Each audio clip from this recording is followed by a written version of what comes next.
My boyfriend's dad was a god. I'd never known anyone that connected. All my life, I'd struggled to rise, and there he was, risen. I let him slum it with me. My word, to be clear, he worshipped me. He couldn't get enough of my earthliness. I fed him frozen chicken nuggets, dumped him right out of a bag. I showed him Hulu with commercials, and he was like, wow. Now, in exchange for these little normalcies, he told me stories about the dawn of creation and about how hard his dad had to work to light the world every day, and how underappreciated the powerful are given the amount of shit that they have to eat. And I was like, you know what? Shut up and kiss me. Oh, he was gorgeous beyond words when he wasn't bitching about his class.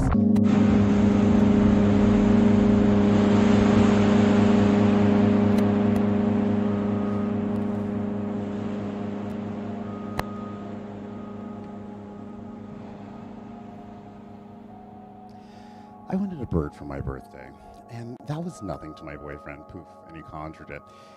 And I held it in my hands like a figurine. Don't drop it, don't breathe on it, it might expire. Now, I hadn't asked for a baby bird, but I guess I didn't have to specify. He knew I'd like a project more than a result. My hatchling was tiny, and it was covered in down, like fur. I held the bird against my chest, and its wings fluttered like a moth.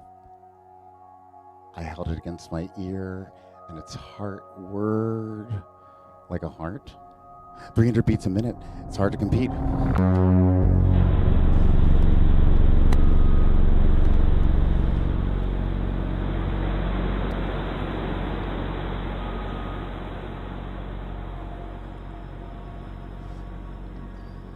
My boyfriend and I built this tiny world to raise in it. A perfect simulation of the wild. So we'd acclimate. Because the plan was one day to set him free. My boyfriend was totally delighted in my delight. And that's the kind of feedback loop that gets you hooked. I could have fought his hostile takeover, but it felt so good. Plus, the love factor. At the apex of my sternum was a door. And when he opened it, I felt myself turn inside out. The world rushed into me, and I dissolved. I know it's a cliche to say that there's some truth to all cliches, but what can I say? What can I say?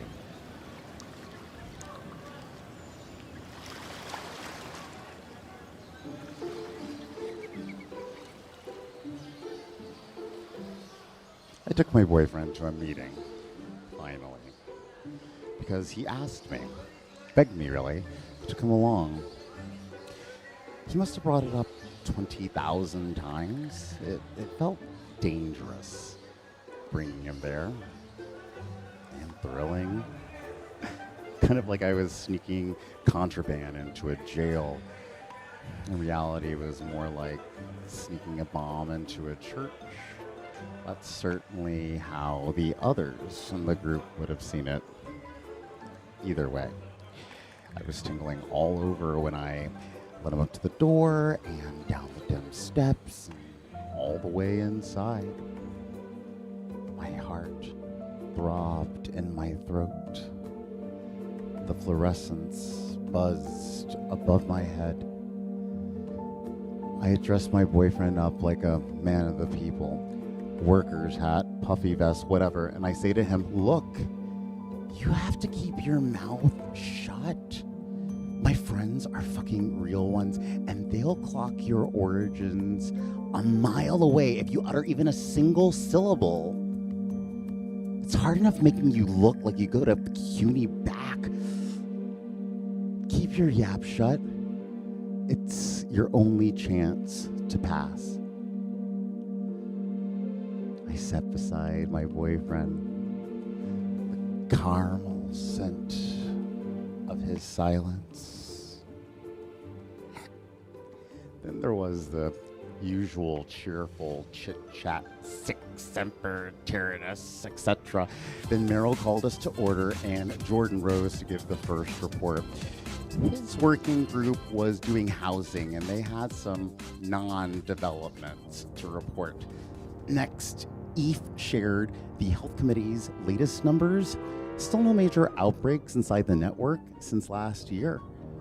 Then Keith got up and wandered through a rambling proposal about rewilding a couple of abandoned Dwayne Reeds. Modest applause. Then Livia had an update from the subcommittee to dismantle cause and effect. I could feel my boyfriend stiffen as she pitched their latest initiative. A movement to decouple the false logic by which day follows night. Why does it always have to be that way? Just because it's always been? Why shouldn't we have some say in how the world gets lit? The subcommittee was seeking a graphic designer to help with a broadsheet to spread awareness. Beside me, I could hear my boyfriend's curt sigh. Then it was Rayburn's turn, and Rayburn worked on redistributing wealth. Turns out Rayburn's committee had taken kind of a big leap forward, ambition-wise. They were proposing a daring action that would quite literally raid the coffers of the mighty and hand out the cash in the street to the desperate. Not knowing who was there in the room with him, Ray laid out kind of a lot of specifics about his plan. The targets, the tactics, even the door they planned to use. Code names, contingency plans, weapons, etc. Some concern was raised by the pacifism committee about the amount of bloodshed, but Ray was ready for this too. Wasn't this cash soaked in blood already? Hadn't we shed enough of ours that they can hoard it? Whose blood are we concerned about here anyway? After all they've done to us, shouldn't gods plead? I felt my boyfriend's head turn just slightly, just a degree. He was looking at me with the thinnest crescent moon of his gaze, but he didn't turn around. I made like I didn't notice. After a couple more reports and a book recommendation and a sign-up sheet for a potluck at Jovan's, we adjourned. We didn't even make it out of the alley before my boyfriend had me up against the wall, and it was 40 days and 40 nights before we stopped fucking. So we never really processed the events of the evening. And because I never went to another meeting after that, I never really knew how far Ray's team had gotten with their actions. I mean, if they did go down, I didn't read about it in the press, above ground or below. They arrested them. They never got perp walk past cameras to set an example. Maybe Ray called it? Too busy? Not enough resources? Or maybe they were martyred, shot mid-flight. If they were, not even their friends would know.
One day, my boyfriend said he had something to take care of out of state.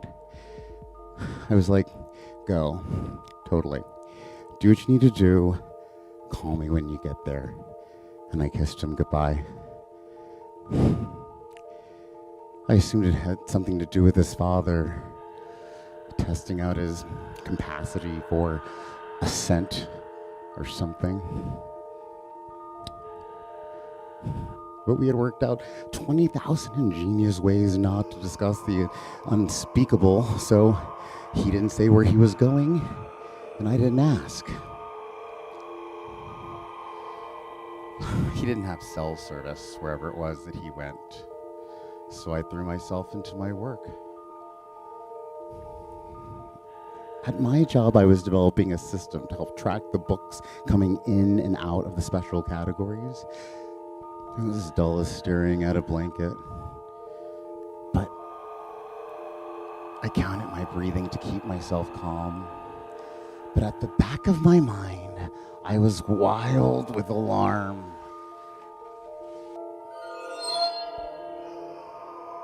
The thing about the sons of gods is that they have so much to fucking prove.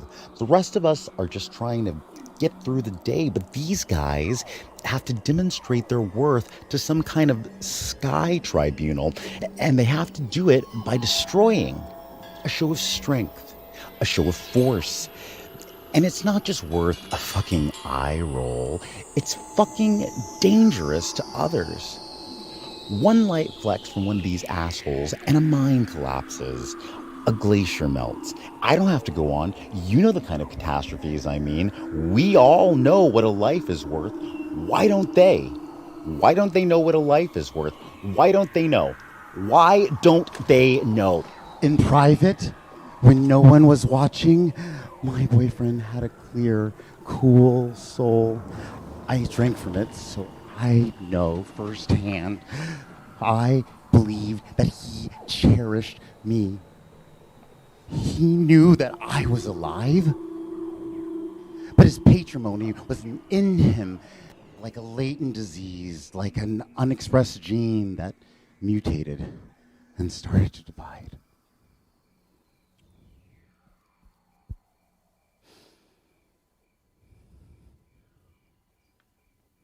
Anyway, this is just a long way of saying that my boyfriend was one of the passengers on the Learjet that crashed on the way to the summit. The other Titans on the plane were. I don't have to tell you. You know who they are. This, I read about in the paper. Same time you did. The door at my sternum swung wild on its hinges. Mechanically, I put my phone down and walked over to the cage, to the simulation we had made of the world. I brought it over to the window, opened one into the other. A flash of gray wing and our pet escaped.